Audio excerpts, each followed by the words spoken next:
This is the electric switches by Vala Supply. This linear switch comes in lightly pre-lubed with a hefty 68-gram double springs. So how do they sound and feel?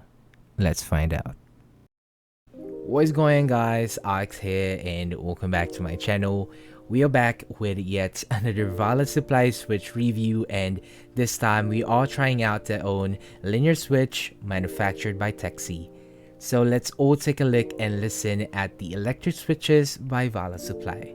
This was a collaboration for the GMK Electric keycap set, and this is a linear switch with a hefty 68-gram double springs. And the last time that I tried this kind of springs was with Akko, so let's all see how they perform here. So I'm very much excited for you guys to hear the sound test and hear my opinion about them, as they claim that these have a solid linear feeling. And the switches comes in packs of 10 for $6.90, and they also said that they come in pre-factory lubed. By the way, the switches was sent for a review, but I wasn't paid to make the video, and Vala Supply didn't see the final script, so of course, I'll give you guys my unbiased and honest opinion about the switches. I'll put all Vala Supply links on my description down below, so please do check them out. So in today's video, it's going to be the usual, a stock versus lube comparison, a sound comparison versus the other linear switches, and of course, we'll do a material breakdown. If you all want to hear my own thoughts and opinion about the switches, please do stick around at the end of the sound test. And speaking of sound test, let me give you guys a quick disclaimer before we start.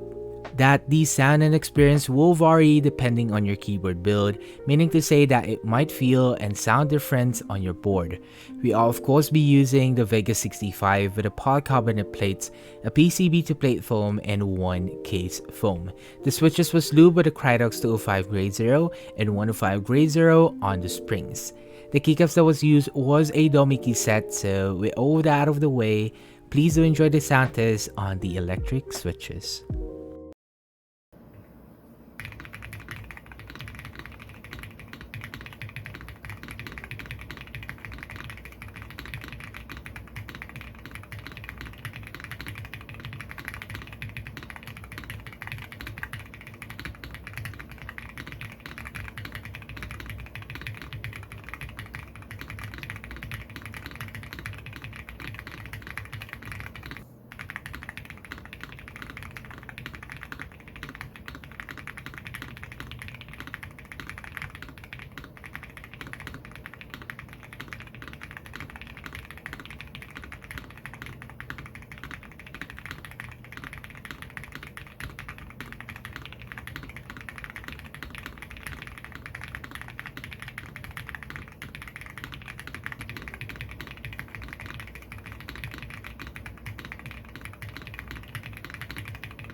And that was a sound test for the electric switches. Please do let me know on what you think about them on my comment section down below, and let's have some quick discussions.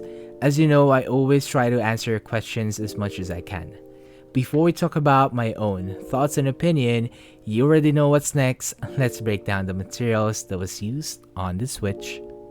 As you can see, these are a 5-pin switch. And is using an MX style housing. So we have BME for the top housing, nylon on the bottom housing, and of course our favorite POM for the stem. And lastly, the 68-gram double spring.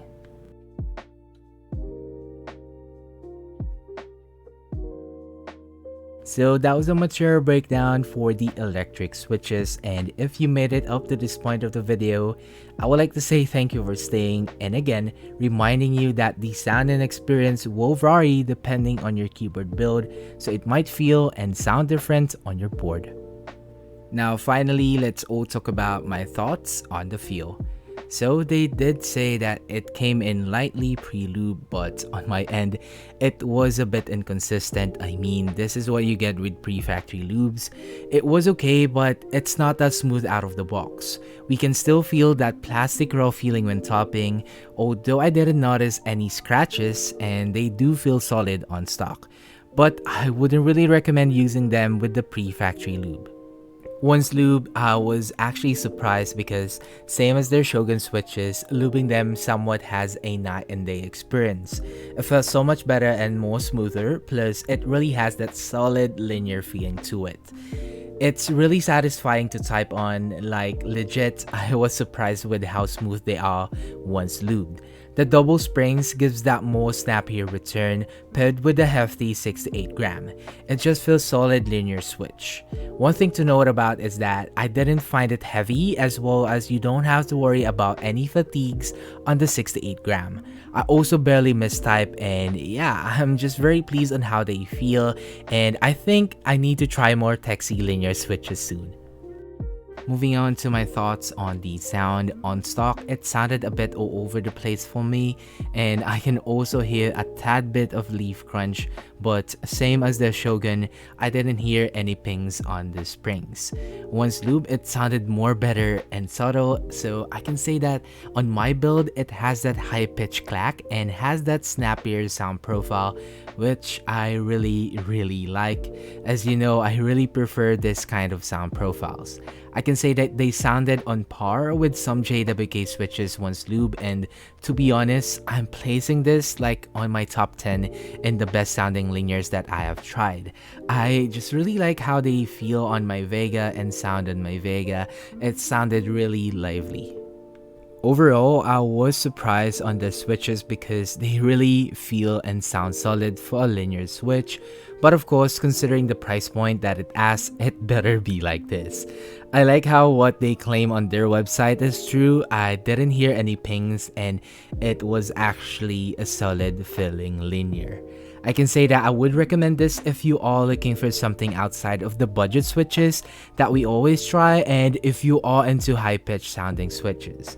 Again, since they are not that kind of budget friendly, I highly suggest to buy a pack of 10 first and try and see for yourself. If you really like them, go from there. And that is it for the video, guys. I know this is another quite long Switch review, but you know it's long because it's really good. So I hope you all find this review helpful, and if you do, please don't forget to hit the like button as it helps my channel grow, and let's aim for the usual, the 50 likes. What's next? Well, we do have the new Akko POM switches, so it's been a while since we tried an Akko, so please stay tuned for that. Again, don't forget to hit the like button, share if you want, and of course, subscribe for more. And I'll see you guys on the next sound test. Peace.